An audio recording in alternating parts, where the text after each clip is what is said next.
Greetings. This is Weekly Pan African News Live. I am your extremely low energy today host, Onyesango Chatoye, and I am a member of the All African Peoples Revolutionary Party New Mexico chapter. And this is our weekly show that we do every single Thursday at 11 a.m. Mountain Time to give y'all political education, because that's the crux of what the APRP does. Is educate our people, raise their consciousness about our conditions and about the enemy that we have to defeat. We also give y'all COVID-19 updates, because one thing we noticed extremely early on was that most of the COVID-19 information coming from the US government was just like utter nonsense.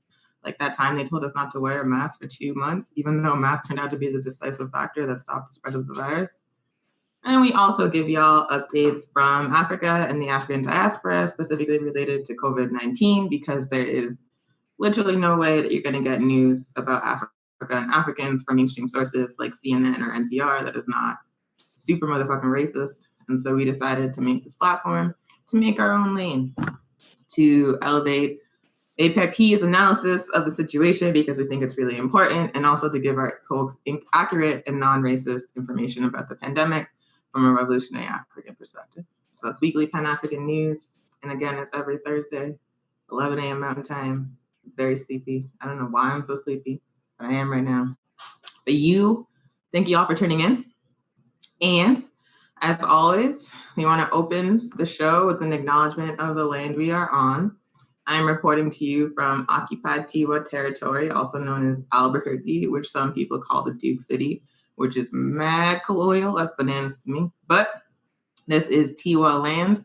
The Tiwa people are still here. This will always be Tiwa land, and the Tiwa people are going to get their land back, just like we're going to get Africa back if we have anything to do about it, and anything to say about it.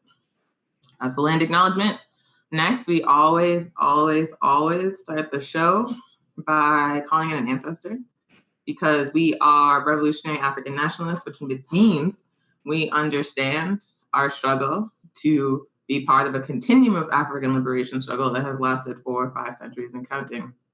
And so the only reason I'm here talking to you, the only reason APRP exists, the only reason African people are alive as a collective to struggle today is because of the work that our ancestors did to make it possible for us to be alive to struggle today. It is no exaggeration to say that I would not be employed. I would not be able to go where I please. I would not be able to do this kind of work if not for the labor and sacrifice of our ancestors. And so we always want to bring them in. We always want to acknowledge them. And today, the ancestors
Good morning, everyone.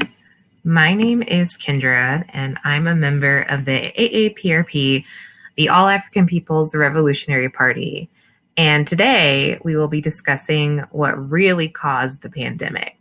What we will discuss are the origins of the COVID-19 crisis. So you've probably been taught from the news and from everyone else that the crisis solely originated from Wuhan, China, from a food market. So there's a lot more to this story that I've definitely learned that the AAPRP wants to share with everyone in order to stomp the narrative that, China is the main reason why we're in this situation. And so what I'm going to do today is explain to everyone that there's a lot more of the story and the COVID-19 crisis. It's more so due to the structure of the global agriculture business itself. So basically today I will go over why capitalism and a lack of regard for our environment and for people led to where we are now. So first, let's go over what is COVID-19. So COVID-19, it's an illness that's caused by the coronavirus SARS-CoV-2. So it's SARS-CoV-2. And this is the second severe acute respiratory syndrome virus we've seen since 2002. And so I'll be citing from different sources, and I'll let you all know what they are so you can read them yourselves. Excuse me. So citing from the Monthly Review, which is an independent socialist magazine, and the article titled COVID-19 and the Circuits of Capitalism, quote, an epidemiology team at Imperial College projected that the best campaign and mitigation flattening the plotted curve of accumulating cases by quarantining detected cases and socially distancing the elderly would still leave the United States with 1.1 million dead and a case burden 8 times the country's total critical care beds. Disease suppression looking to end the outbreak would take public health further into a China-style case and family member quarantine and community-wide distancing, including closing down institutions. That would bring the United States down to a projected range of around 200,000 deaths. So where are we now? So as of July 1st, 2020, the U.S. has reported 2.74 million cases. And how many deaths have we had since, that's been reported since yesterday, July 1st? 130,000. So, we've had this virus reported since March. It's only been 4 months and we've had 130,000 deaths. How awful is that, right?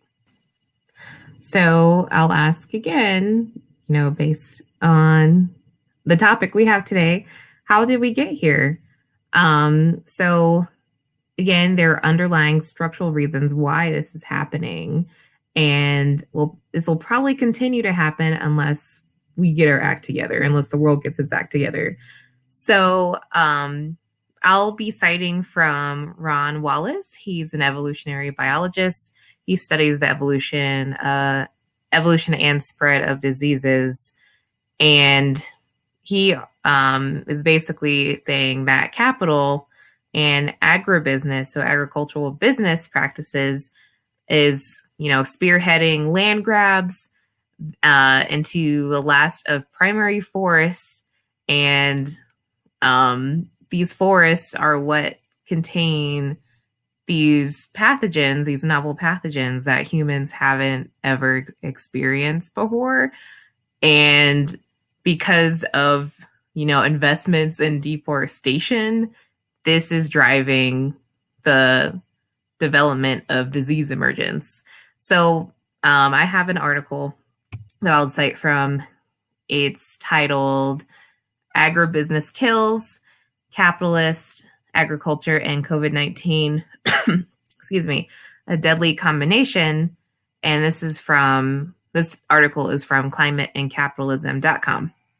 And so this first quote I have, I'll say, quote, "These investments drive the deforestation and development leading to disease emergence. The functional diversity and complexity these huge tracts of land represent are being streamlined in such a way that previously boxed-in pathogens are spilling over into local livestock and human communities. In short, capital centers, places such as London, New York, and Hong Kong should be considered our primary disease hotspots." So what does this mean? What does that all mean? So basically, we have agricultural businesses that are going into places where there's, deep forests, hinterlands, especially in places across Africa where there might be exotic and also traditional foods, different meats. And these operations are coming in contact with the wilderness, and there are different pathogens within the wilderness that no one has experienced. They have not been exposed. And these pathogens, they find themselves on any part of the industry line. So it could be on the truck. It could be from a person that's tending labor onto the land. It could be from literally any stage of production from these deep forests and then going, to a market such as in Wuhan, China. It could have ended up anywhere, honestly.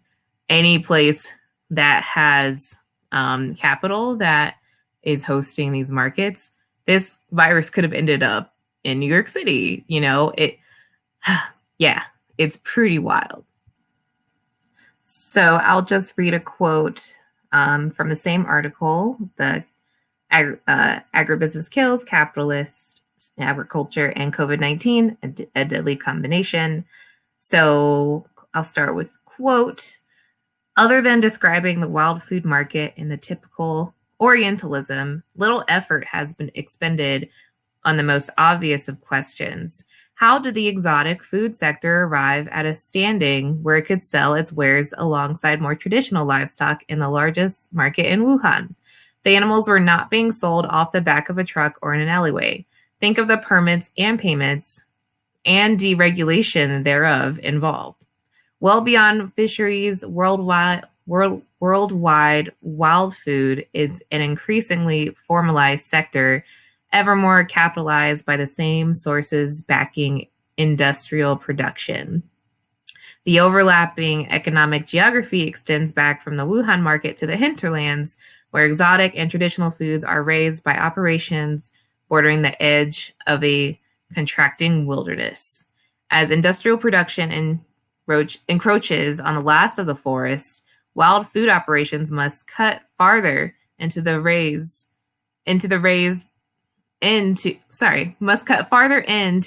their delicacies or raid the last stands.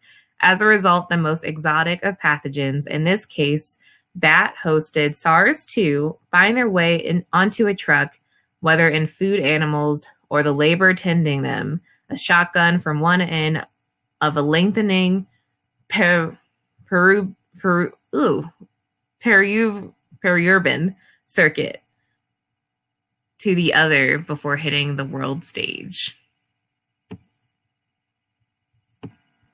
So, in short, this situation did not start, in December when, this outbreak happened in Wuhan. This didn't start because necessarily the U.S. Dismantled the national security team to handle pandemic preparations.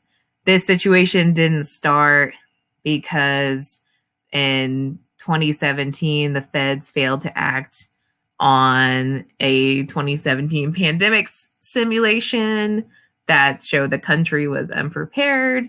This failure of, what we're dealing with globally now, this was programmed decades ago because governments and companies put basically profit over people.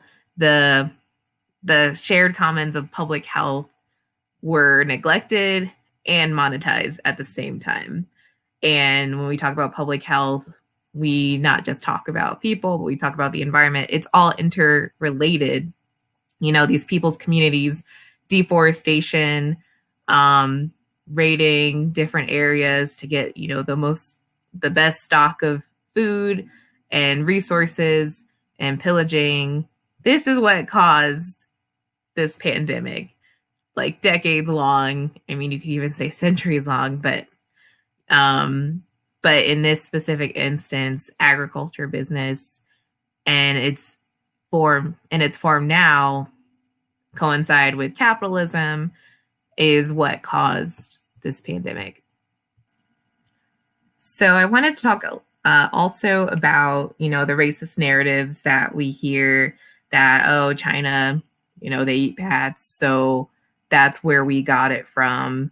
And we're going to put a stomp on that bullshit, to say it bluntly, because, it's a narrative that is untrue and it's racist, right? And it distracts. It's a distraction from a bigger societal structural problem. And that is looking at these companies and governments. And we need to raise the alarm on different agricultural practices, right? So Ron Wallace, who I mentioned, he cited that every single Ebola outbreak in Africa has been preceded by capital, like from different capitalist practices. And so he cited in 1972, there was an Ebola outbreak in southern Sudan. And, someone, a layperson could be like, oh, of course, that Africa has an outbreak for Ebola. These racist narratives like, oh, Africans are dirty and whatever and unclean. This is why there's outbreak. So no, it was because of cotton production there that, was outside of, Sudan. There are different companies that are there. Cotton production goes to these areas where there's much deforestation, pillaging. That is what caused the Ebola outbreak. So there's always some capital. There's also always some capital preceded by an outbreak, is what Ron is saying, and cited that caused these outbreaks with these novel pathogens. Ron even cited that the U.S. and Europe have served as ground zeros for new influenzas as well. So this is from, again, the climateandcapitalism.com article, Capitalist Agriculture and COVID-19, a Deadly Combination. So yeah, as I said, the U.S., quote, the U.S. and Europe have served as ground zeros for new influenzas as well. Recently, H5N2 and H5NX. And their multinationals and neocolonial proxies drove the emergence of Ebola in West Africa and Zika in Brazil. U.S. public health officials covered for agribusiness during the H1N1 2009 and H5N2 outbreaks. So, we get these emergences of different illnesses and diseases. And what does the government do? They don't stand up for, the people. The people, we as people, especially as colonized people, we have to pay for what these companies, these imperialist, colonial and capitalist companies are doing globally to our communities here and also elsewhere abroad. And, this system, it's like there's a gain for the agriculture business. So the agriculture business, they have the means and the powers to ensure that profits are high, and the costs, as I said, they go directly to the people itself. Like, who is paying for these insurance costs, these medical insurance costs? It's not these businesses, it's us coming out of our pockets. It took fighting, to even get testing in New Mexico to be free for most people, right? Like, what is this? Why is it difficult for people to get workplace insurance for jobs that like might not be essential, or even if they are essential, what protections do people have? It's all super individualized. It's every man for themselves, and it doesn't have to be this way. We just need to hold these structures accountable and stop the problem where it originates from. And it's just it's pretty much a self-fulfilling prophecy under capitalism and white supremacist structures, because we view profit over people. And if we're able to have these markets and continue having this global system that makes these select few a lot of money, then we don't have to worry about the cost of the people. And that's wrong. That's just flat out wrong. Like, we might have like over 1 million deaths in the United States alone. Like, that is ridiculous. It's utterly ridiculous. There's one, I watched a segment with Ron Wallace within it online. He mentions that, we are ill prepared, like as we're going right now, to really handle this crisis. And I'm speaking about the United States. So, the modes of production are around making profit. And he says we're widening the gap between our economies and our ecologies, and we need to draw from nature what is needed to survive instead of smashing nature, and where we end up endangering ourselves. So why are we working against nature in order to make more profit? And then in going against nature, we end up hurting ourselves. It's like a classic Fern Gully story, like when we put profit over the people and our environment and our communities, what do we expect is going to happen? What do we expect is going to happen? People are going to die and get hurt. And, we have to struggle when we really shouldn't have to. We should, all take collective ownership of stopping this crisis and prioritizing, the preservation of human lives above all else. So I'll just end this segment and talking a little bit about, Africa and also Africans on the continent of Africa, and also, everywhere else in the diaspora. So I'm citing an AARP article titled COVID-19 Pandemic and Intensification of the Global Class Struggle. So in many large areas of Africa, many of the people employed in the formal economy still are found within the area of agriculture. Agricultural workers in some states in Africa represent as much as 65% of the working population. Agricultural work in Africa is to a significant extent non-mechanized and requires, in some cases, collective labor working in close proximity. In the service industry, whether construction workers, market workers, janitorial staff, restaurant employees, etc., most overwhelmingly use public transport, which operators overcrowd as the norm to maximize revenue. Due to lack of access or limited access to broadband internet, personal computers, and to a degree stable electricity, online schooling is not an option generally available to the majority. Mine workers throughout Africa working in areas already having issues with air quality and ventilation in the workplace will be further compromised. While many of these realities would exist regardless of the economic system in place, under capitalism, there is no organized thought process which seeks to ensure the public health and the social, economic security of the masses in society. So our people are, are the forefronts of, this and being affected. And, so many of us work in the agriculture business and in different businesses where you might be in close proximity with people. And, there's no relief from, our own government as of now, because as we all know and have talked about, that, they are in the grasp of and complicit in the grasp of, these businesses and capitalistic attitudes and practices that put profit over people. And yeah, it's pretty bad. And basically, to round out this conversation, in conclusion, we need to provide social, economic relief and security to the masses during this pandemic. The US government has done a terrible job in doing that.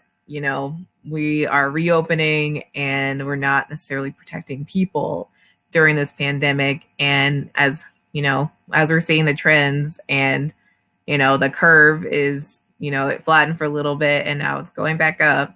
This is a problem. More people are going to be affected. So we need to prioritize public health and the environment over agricultural business, capitalist practices. So this can be also, a long-term and short-term solution, us reconnecting our economies with our ecologies. This is something that we can do now, like as a populace, as a collective, like this situation didn't have to happen. And it's just been a long, wheelbarrow of, like rolling down decade after decade, where we are introduced to more and more deadly pathogens. We need to protect our forest complexities to keep these pathogens at bay. And, big picture, we need to stop treating nature and community as just another competitor to be run off by the market, because we know when that happens, bad things happen. People are hurt, communities are hurt, Africans are hurt, especially. So yeah, there's a lot that we need to do. Structurally, there's a whole lot we need to do to talk and take action against this capitalist system that is hurting our people and everyone globally. So yeah, that is our or at least my segment of today's news segment. So keep watching for more.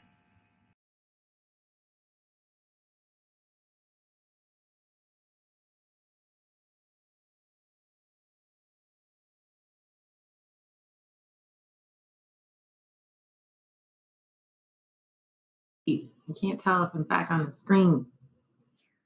I am. Hello, greetings. That was Kendra, Comrade Kendra from APIP New Mexico, explaining to y'all how this pandemic actually happened. Because, like I said at the beginning of the show, also I have a lot more energy because I had coffee while the video was playing, so I feel great. But like at the beginning of the pandemic, just like the US was spreading misinformation about masks, the US was working hella hard for people to be like, look at China, it's their fault, don't worry about this. But as Kendra just broke down in great detail, it is the fundamental nature of capitalism. It is particularly the way that capitalism treats like other life forms, like animals that are raised for food, and also lands by destroying trees and untouched natural resources, and releasing all of these pathogens that humans have never been exposed to and have no immunity to. So just like Kendra broke down, it is precisely capitalism that caused this. And that also means that until we stop capitalism, pandemics are not going to stop.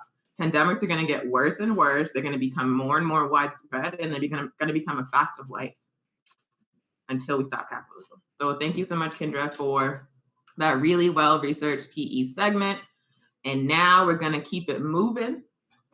And also thanks y'all for your comments. I see like a lot of great feedback on Kendra's presentation. For example, Noni on Facebook says these companies do this, meaning like destroy the environment, mistreat animals, like because the conditions that produce swine flu were like monstrous.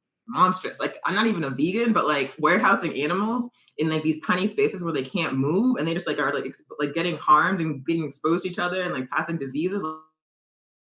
Thing to do to a living creature, and that's precisely how swine flu emerged in conditions like that. So these companies like mistreat animals, they mistreat the land, they mistreat their workers, and they unleash these viruses across the world. And then they sit back and they're like, we don't want to pay for health insurance. It's bananas. Monica, another comrade in APIP New Mexico, says, we also see how other countries such as Cuba, Venezuela, and certain areas in Africa, like Madagascar, for example, use medicine to keep the death rates low. And yet this country that has trillions because of the exploitation of people have the highest rates of people dying from COVID-19.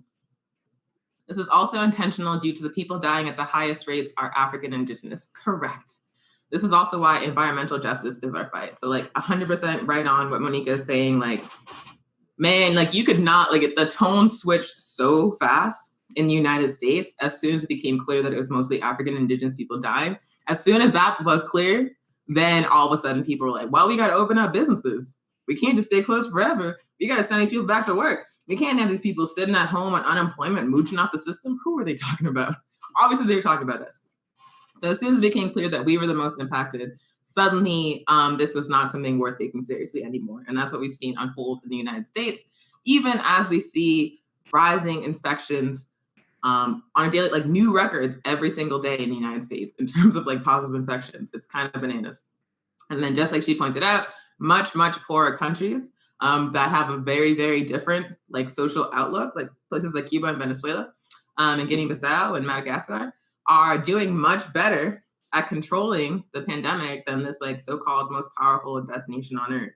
Like this place steals from every place on the planet and can't use the stolen wealth to like take care of its own people. For real? You're just gonna let people die in the street? I guess so, United States. What else? Comrade saying capitalism does not leave room for humanity in any way. Profit is the master. Absolutely correct. So y'all are getting it. Y'all are seeing clearly what the game is. We are not going to accept the finger pointing that the U.S. attempts to engage in, where they blame everybody but who's actually at fault for what's going on. The reality situation is that it's capitalism that's the fundamental problem. It is capitalism's relationship to the planet and life that is causing these pandemics. And until we stop capitalism, these pandemics are not going to stop. Anywho, next segment of the show, we're going to be giving y'all some COVID-19 updates. This part of the show, we always want to dedicate to giving you information you need to keep yourself safe during a deadly pandemic of a virus that no human on earth has immunity to. So first and foremost, we again want to reiterate that like we have previously said on the show that we're going to see a really bad like second wave. The reality of the situation is that we never made it out of the first wave in the United States because the United States has never at any point had control over this pandemic. So even despite like the lockdowns, even despite like the shelter-in-place orders and like, you know, the tremendous sacrifices that particularly African and colonized working class people made, there was never a point when the pandemic was under control. And so the first wave never stopped. It just kind of like didn't even like go down. It just kind of like stayed like this, and now it's going back up again. So it's really just one wave with multiple stages, and now we're entering a more intense stage of the first wave. Also, I'm reporting that there's an echo, but I don't know what to do about that. So hopefully we can figure that out on the tech side. Thank you, Comrade, for letting me know. And if it is difficult, I'm going to keep going, but if it's difficult to understand me, just let me know. So super, super, super key thing, like probably like the most key thing when it comes to what we as like individuals can do to control the spread of this virus, besides like, you know, continuing to stay home as much as we're able to do, is wear a fucking mask. Wear a damn mask. Wear a goddamn mask. Like for some reason, this became like an ideological struggle in the United States because this is a terrible place. Not for some reason. It happened because it's a terrible place that raised an extremely reactionary populace thanks to being oppressive to all nations on the entire planet and all peoples on the entire planet. Now it has a population that was like sustained by being parasitic and racist. And so that population, when it's told to do things, like mostly the European population, when it's told to do things that are like for its own motherfucking good and for the good of like the rest of us on the planet, they're like, no, I don't want that. So this is the situation we find ourselves in, living in the belly of the beast, where people are like, I would not like to wear a mask. I'm going to go out and protest about that. I am going to yell at people making not enough money to deal with my shit. I am going to attack people, shoot them, because I don't want to wear like a piece of cloth on my face during a pandemic. It's bananas. But the reality of the situation is like wearing a mask is proving to be the decisive factor when it comes to controlling the spread of the virus. Like the decisive factor. And you can see this clearly because when these Europeans a couple of weeks ago, were like out in like city halls or whatever, state capitals with no motherfucking mask on, talking about, I want to get a haircut. I want to go golfing. I want to go to Chili's because I have no motherfucking personality. They spread the virus. After we saw all those reopened protests, we saw spikes in each place where there had been no spikes before. And they were all in red states and red counties. It was reactionary ass conservative people protesting basic science who caused spikes all around the country. In addition to that, these reopening plans, which again began to be initiated and like rolled out more intensely when it became clear that it was mostly African indigenous people dying, these reopening plans that started way too soon also caused spikes all over the country. Places that had previously had the situation under control suddenly had like ballooning virus counts. Places like Florida that never even tried to have the situation under control are now entering like catastrophic numbers of infections. And so again, we see the reopening push, both on like the protest side and on like the political side, has driven a spike in infections all over the United States. But then on the other hand, and this is hilarious to me, Black Lives Matter protests, the African uprising that is unfolding across the nation, it's been only like a month, a little bit over a month, has not caused spikes. People were saying, like, even I was saying, like, I don't know how this is going to go. African people are most affected. Like, man, these are a lot of people in all these spaces. But when I went out into the streets, when I went to those marches, I saw the majority of people wearing masks. And I was like, that's interesting. And then come to find out, as like the test, like as people who go to the protest get tested, as our results come back, I was one of them, we're negative. The virus is not spreading from the BLM protests. And you know what the difference is between the BLM protest and the reopened protest? It's not social distancing. It's not being outside. It is masks. The folks in the BLM protests are wearing masks. And the folks in the reopened protests are not. And the reopened protest caused a spike and the BLM protest didn't. So what does that tell you? It tells you wear a mask. Just wear a mask. Just wear a mask. If you have to be out in the streets, if you have to be out, like I understand that there's a lot of people that are being forced to go to work. Like I have comrades that work in the restaurant industry who are no longer able to collect unemployment because now there's work available. So they're being forced to go into work and like serve motherfucking bougie Europeans who can't cook, who refuse to wear masks, who can't stay home and have to risk their lives to serve people food. And it's just like absolutely out of control. It's absolutely out of control because we would be in a much better place with this whole pandemic if folks would just realize that they have an obligation to other people, if they have an obligation to like other life. Like wearing a mask is not to protect you from getting the virus. Wearing a mask is to protect you from spreading it to other people, to protect other people from any potential germs you have. Because remember, people who have no symptoms can spread COVID-19. So you could have it and not even know and spread it to other people. But if you wear a mask over your face, over your lovely face, you drastically reduce the chances that that's going to happen. So if everybody wears a mask, we drastically reduce the chances that anyone will get it. If no one wears a mask and they go out and they yell and they say, I want a haircut, and they say like all kinds of, God, it's so, oh my God, this place is terrible. If they do all that shit, they spread it and they infect their families. They take it home to the raggedy ass counties and they infect their whole town. So masks are the deciding factor. Masks are decisive. Also, I said this before in the show, but like there's an increasing amount of extremely creepy facial recognition technology in use in the United States. Like, for example, a couple of months ago, a person was caught shoplifting by a camera with artificial intelligence that scanned their face recognized it and called the police. And this wasn't like at some like high-tech security facility. This was at a grocery store. This was at an Albertsons in Albuquerque. So this like technology is being used by the police.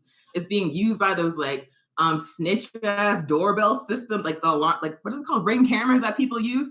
It's being used by regular ass security cameras in all kinds of facilities, including grocery stores. So this technology is widespread, but guess what? Guess what? Masks easily thwart it because it covers half of your face. So even if you're like, for some reason, like, I don't care about giving people a deadly virus, I don't know, that's like not my personal struggle, but if that's how you feel, at least think about like the security implications of facial recognition technology and think about how wearing a mask fucks with that.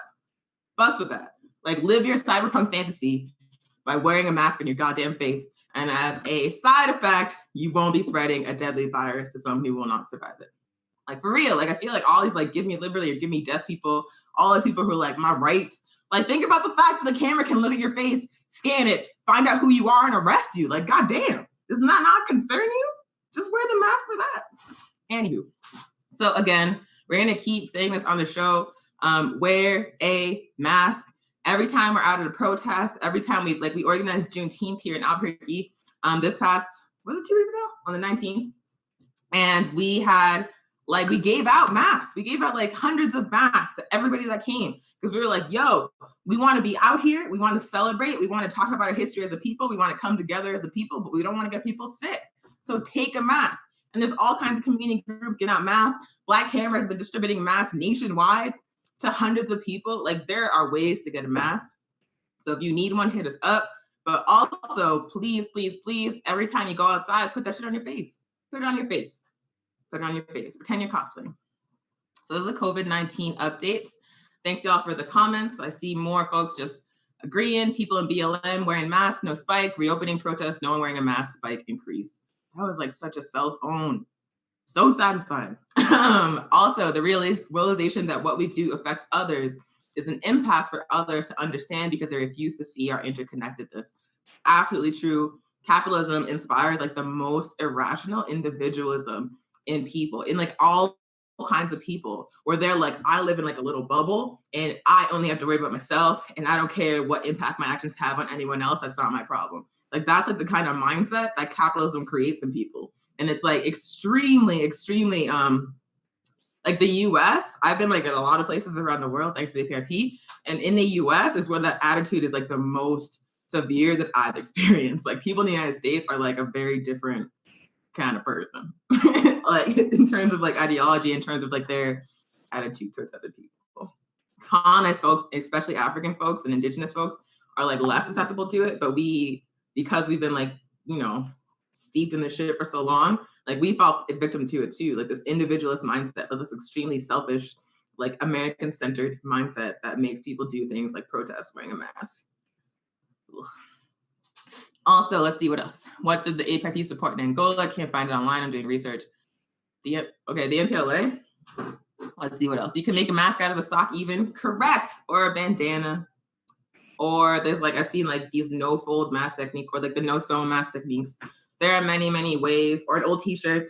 Like, there's many ways you can do it. And any mask at all. Like, don't feel like you have to get N95, like highest quality mask. Could be a variety of situations that for most of us, like that's pretty inaccessible still. But any kind of mask you can wear, any kind of face covering you can wear, as long as it's not like fucking, mesh, is gonna help. Is gonna stop, is gonna help control the spread of the virus. So please cover your